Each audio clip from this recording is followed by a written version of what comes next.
We turn now to the Middle East, where U.S. forces have carried out strikes against 9 Iranian-linked targets in Syria.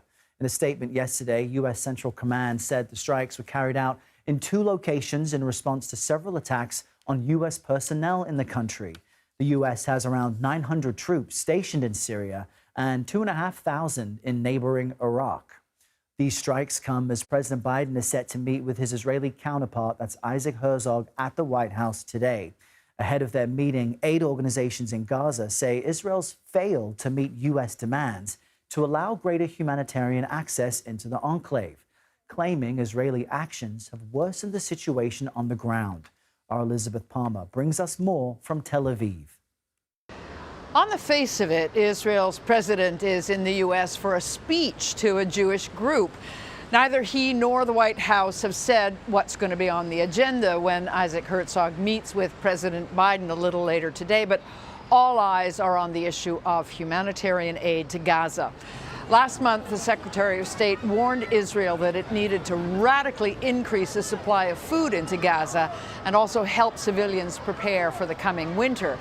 If not, he said, U.S. laws that prevent supplying offensive weapons to countries that block access to aid would kick in. In other words, American military assistance to Israel is at stake here, and the deadline is tomorrow. Aid supplies were sharply down in October to 30 trucks a day, which isn't nearly enough to provide the basics to more than 2 million people who are otherwise completely cut off from the world. Apparently, in response to U.S. pressure, Israel is increasing aid into Gaza. Just this morning, it announced that it was opening a new access point for trucks. But aid organizations say it's far too little and much too late. We hope to hear later today if or how the Biden administration is going to address this very contentious issue before its own deadline. Back to you. All right, Elizabeth, thank you for that. Nancy Cordes joins us now from the White House with more on today's meeting between President Biden and his Israeli counterpart. Nancy, I'm curious about what the two will discuss, considering Biden is now a kind of lame duck president and is on his way out the door. Right. Well, as Elizabeth said, we haven't gotten an agenda, but we can guess what is going to be on the list up for discussion today. First and foremost, as she pointed out, humanitarian aid. The Biden administration laid down the gauntlet almost a month ago, telling Israel that it had a month to dramatically increase the number of trucks that were allowed in, laden with humanitarian goods every day into Gaza. That number has increased from 30 to about 150 trucks a day, but the U.S. wanted to see 350 trucks a day.